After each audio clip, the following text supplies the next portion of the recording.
말씀 함께 보겠습니다. 오늘 우리에게 주시는 말씀은 누가복음 1장 26절에서 38절까지의 말씀입니다. 제가 봉독하겠습니다. 여섯째 달에 천사 가브리엘이 하나님의 보내심을 받아 갈릴리 나사렛이란 동네에 가서 다윗의 자손 요셉이라 하는 사람과 약혼한 처녀에게 이르니 그 처녀의 이름은 마리아라. 그에게 들어가 이르되 은혜를 받은 자여 평안할지어다. 주께서 너와 함께 하시도다 하니 처녀가 그 말을 듣고 놀라 이런 인사가 어찌함인가 생각하매 천사가 이르되 마리아여 무서워하지 말라. 네가 하나님께 은혜를 입었느니라. 보라 네가 잉태하여 아들을 낳으리니 그 이름을 예수라 하라. 그가 큰 자가 되고 지극히 높으신 이의 아들이라 일컬어질 것이요 주 하나님께서 그 조상 다윗의 왕위를 그에게 주시리니 영원히 야곱의 집을 왕으로 다스리실 것이며 그의 나라가 무궁하리라. 마리아가 천사에게 말하되 나는 남자를 알지 못하니 어찌 이 일이 있으리이까.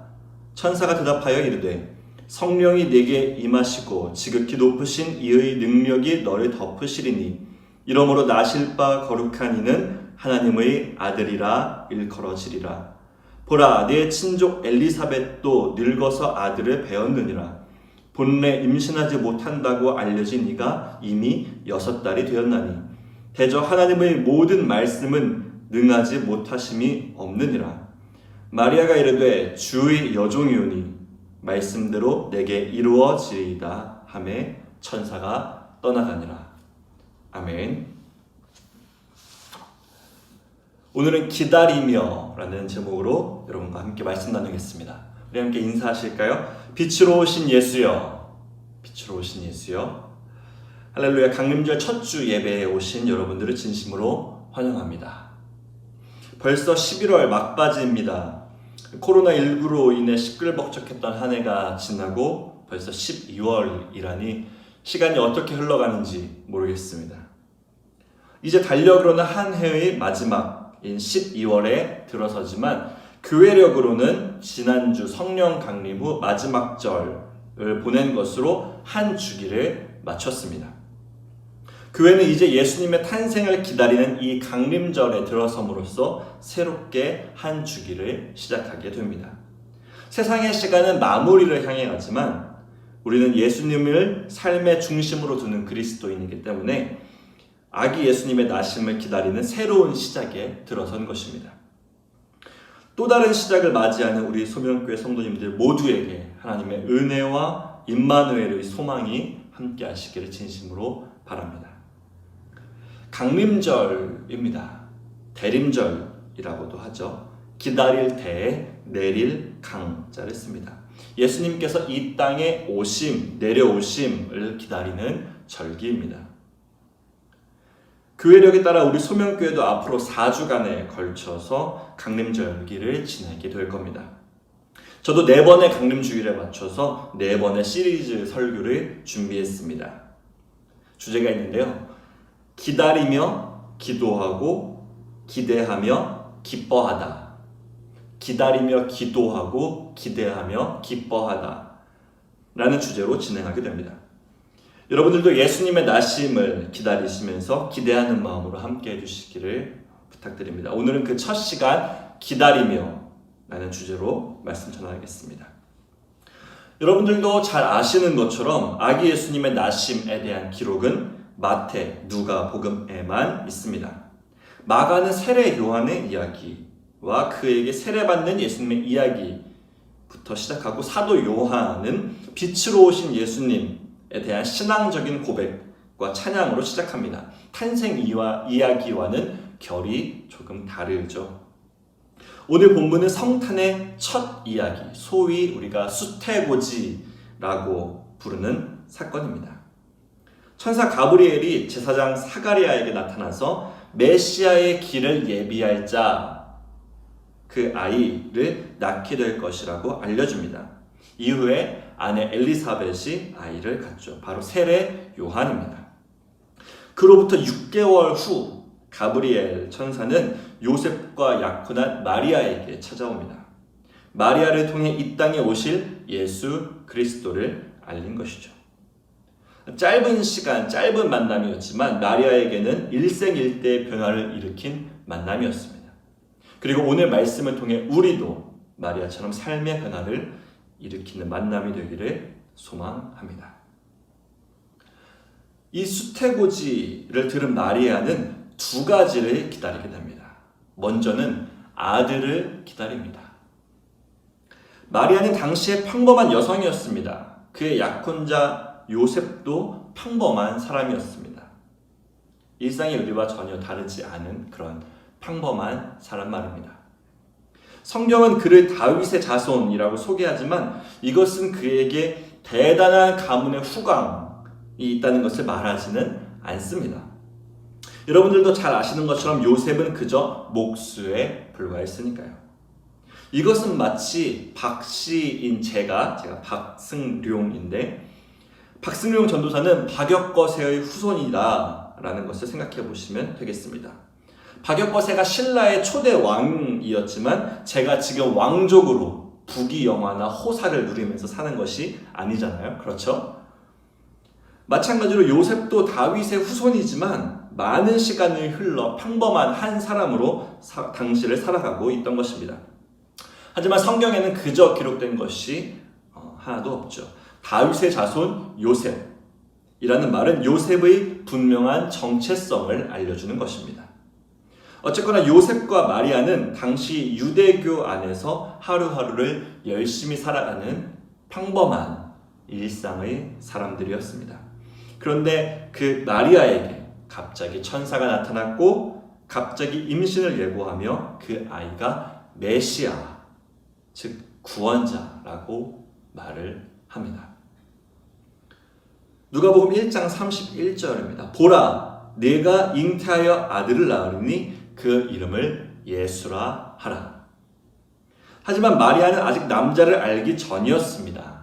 마리아와 요셉은 약혼만 했을 뿐 아직 동침하지 않았기 때문입니다. 무작정 찾아온 임신 소식에 마리아는 속된 말로 멘붕에 빠졌을 것입니다. 하지만 고민과 걱정은 자기 안에 있을 때보다 사랑하는 사람 그 누군가에게 옮겨갈 때 더 괴로운 법입니다. 마태복음 1장 18절에서 19절은 이렇게 기록합니다. 마리아가 요셉과 약혼하고 동거하기 전에 성령으로 잉태된 것이 나타났더니 그의 남편 요셉은 의로운 사람이라 그를 드러내지 아니하고 가만히 끊고자 하여. 가브리엘의 말대로 임신을 하고 여러 가지 증상이 나타났겠죠.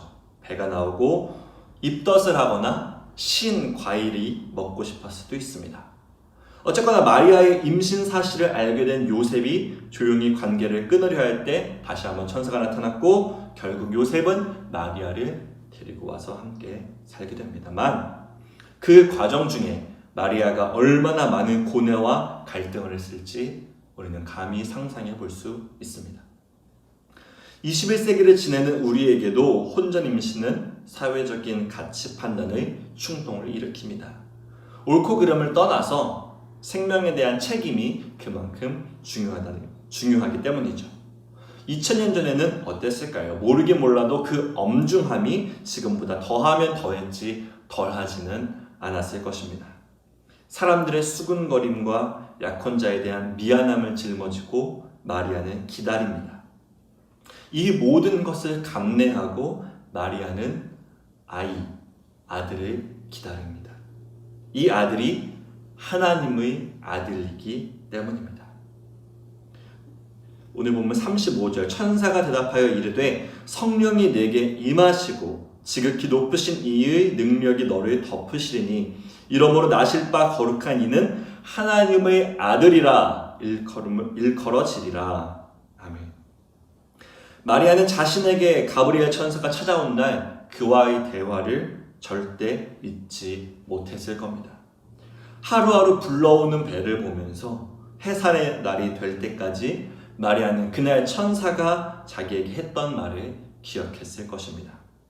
고민과 갈등, 걱정과 미안함 속에서도 말씀을 기억하는 것. 자기 스스로와 세상 사람들 얼마나 괴롭혔을까요? 그 모든 것들이 자신을 흔들고 어지럽히고 괴롭게 해도 이 아이가 하나님의 아들임을 기억하는 것, 그것이 마리아가 예수님을 기다리는 방법이었습니다. 여러분은 예수님의 나심을 어떻게 기다리고 있습니까? 그 아들을 어떻게 기다리고 계십니까? 그리스도인 된 우리가 가장 먼저 기억해야 할 것은 그분이 하나님의 아들이라는 것입니다. 세상의 화려함이 성탄절을 뒤덮습니다. 벌써부터 번화가나 백화점에 가면 캐롤과 성탄 장식이 가득하죠. 많은 사람들이 성탄절을 기다립니다. 하지만 저마다 기다리는 이유는 다를 것입니다. 우리는 그날을 왜 기다립니까? 그날이 축제이기 때문에, 연휴이기 때문에, 아니면 그날을 통해 예수 그리스도께서 하나님의 아들이심을 기억하기 때문에. 저와 우리 소명교회는 성탄의 주인공이신 예수님께서 하나님의 아들이심을 기억하는 것으로 그날을 기대하기를 소망합니다. 먼저는 아들을 기다리는 마리아를 살펴보았습니다. 이어서 마리아가 기다린 두 번째는 그녀의 고백을 통해서 알 수 있는데요. 본문 38절입니다. 마리아가 이르되 주의 여종이오니 말씀대로 내게 이루어지리이다 하매 천사가 떠나가니라. 아멘. 마리아가 기다린 두 번째는 주님이었습니다. 먼저 마리아는 자신의 배가 불러오는 것을 보며 하나님의 아들 예수 그리스도를 기다렸다면, 두 번째로 천사의 이야기를 들은 마리아는 주님의 오심을 기다렸습니다. 수태고지를 듣고 당황해하는 마리아에게 가브리엘 천사는 성령이 내게 임하고 높으신 이의 능력이 너를 덮어 이 모든 것을 이룰 것이다 라고 말합니다. 아이를 갖기엔 나이가 너무 많았던 엘리사벳도 떠올리게 해주죠. 결국 마리아는 천사의 이야기를 수긍하고 받아들이기로 합니다. 그러고 나서 마리아의 첫 고백이 중요합니다. 그녀는 이제 주님의 여종이 되었습니다. 평범한 인생을 살던 마리아는 이제 주님께 매인 몸이 된 것입니다. 하나님의 뜻을 인정한 마리아는 자신을 먼저 되돌아보고 고백합니다. 자기가 누구인지 고백하는 것이죠. 하나님은 나의 주님이요 나는 주의 여종입니다. 그리고 이어서 주님의 말씀이 나에게 이루어지기를, 곧 주님이 나에게 오시기를 기다리게 되었습니다. 먼저는 그 아들을 기다리며 예수님이 누구인지 기억했다면, 이제는 그 나를 왜 기다리는지 알아야 합니다. 그분이 우리의 주인이시오 그날에 주의 말씀이 이루어질 것이기 때문입니다. 마리아는 말씀에 대한 기다림을 고백합니다. 헬라어 성경을 더 직접적으로 옮기면 이렇습니다. 마리아가 말했다. 보십시오. 주님의 여종입니다. 당신의 예언이 저에게 이루어질 것입니다. 당신의 예언이 저에게 이루어지기를 바랍니다. 여기서 말씀, 앞서 개역개정에서 말하는 말씀은 미래에 이루어질 일에 대해 말하는 예언이라고 하는 것이 더 적절할 것 같습니다. 말씀이라는 단어는 많이 쓰였지만 예언을 의미하는 그 단어로 쓰인 것은 성경에 몇 군데 안 됩니다. 잘 아는 여러분들도 잘 아는 말씀 중에 하나는 예수님께서 베드로에게 닭 울기 전에 내가 3번 나를 부인하리라 했던 그 이야기에서도 이 말씀, 예언의 의미로 쓰였고요.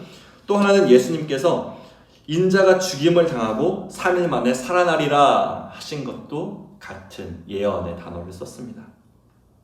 하나 더, 사도행전에서 베드로가 예수님의 말씀을 인용하면서 요한은 물로 세례를 베풀었으나 너희는 성령으로 세례를 받으리라 고 말씀하셨다는 것도 이 예언입니다. 물론 몇 군데 더 있기는 하겠습니다만 이 38절에서 사용하는 말씀, 예언, 이 어떤 무게감으로 사용되는지, 어떤 뉘앙스인지 여러분들 잘 아시겠죠? 그것은 모두 하나님께서, 예수님께서 하신 말씀들이었고 모두가 반드시 이루어진 것들이었습니다. 예수님의 나심은 와, 예수님 나타나셨다, 예수님 태어나셨다, 생일 축하드립니다, 그 정도에 그치는 것이 아닙니다. 메시아 그리스도로 예수님께서 오셨다는 것은 하나님의 예언이, 말씀이, 약속이 이루어진다는 것을 뜻합니다. 하나님의 약속은 구원을 바랐던 모든 이들의 희망이었습니다. 죄와 죄책감, 고난과 아픔에 짓눌려 하루하루를 버텨왔던 이들에게 드디어 하나님이 오신 것입니다. 예수님 나시기 전 수백 년 전에 하나님께서 예레미야 선지자에게 이렇게 말씀하십니다. 예레미야 1장 8절, 너는 그들 때문에 두려워하지 말라. 내가 너와 함께하여 너를 구원하리라. 나 여호와의 말이니라. 길고 긴 세월을 지나 하나님은 드디어 우리와 함께 하신다는 약속을 지키셨습니다. 마태복음 1장 23절, 보라, 처녀가 잉타하여 아들을 낳을 것이요 그 이름을 임마누엘이라 하리라 하셨으니 이를 번역한 즉 하나님이 우리와 함께 계시다 함이라. 하나님의 아들 예수 그리스도의 나심은 우리의 시선을 단지 그곳에 머무르게 하지 않습니다. 하나님은 언제나 예수님을 통해 자신을 보게 하시며 예수님 또한 그렇게 되기를 바라십니다. 우리가 예수님의 나심을 기뻐할 수 있는 것은 그분을 통해 하나님을 만날 수 있기 때문입니다. 우리는 구원자로 오신 예수님을 충분히 기뻐해야 합니다. 그 나심 자체로도 우리에게 구원이요, 소망이요, 희망입니다. 하늘의 영광을 돌리고 땅의 평화를 기꺼이 누릴 수 있어야 합니다. 그것이 우리에게 생명 주러 오신 예수님의 목적이기 때문입니다. 그리고 그런 만큼 그 본질과 의미를 기억해야 할 것입니다.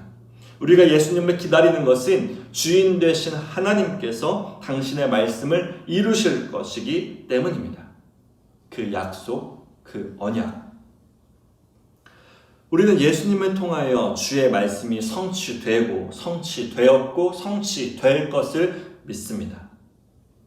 스스로를 여종이라 고백하며 주님의 말씀이 이루어지길 바랐던 마리아처럼 예수 나심을 통해 하나님의 말씀이 이루어지기를 기대하는 저와 우리 소명교회가 되기를 진심으로 축복합니다. 끝으로 세 번째입니다. 벌써 마지막이네요. 세 번째 주제는 끝을 기다리는 시작입니다. 끝을 기다리는 시작. 오늘 본문을 통해 마리아의 기다림을 엿봤습니다. 하나님의 아들을 낳게 될 것이라는 기다림, 하나님의 말씀이 이루어지리라는 기다림이었습니다.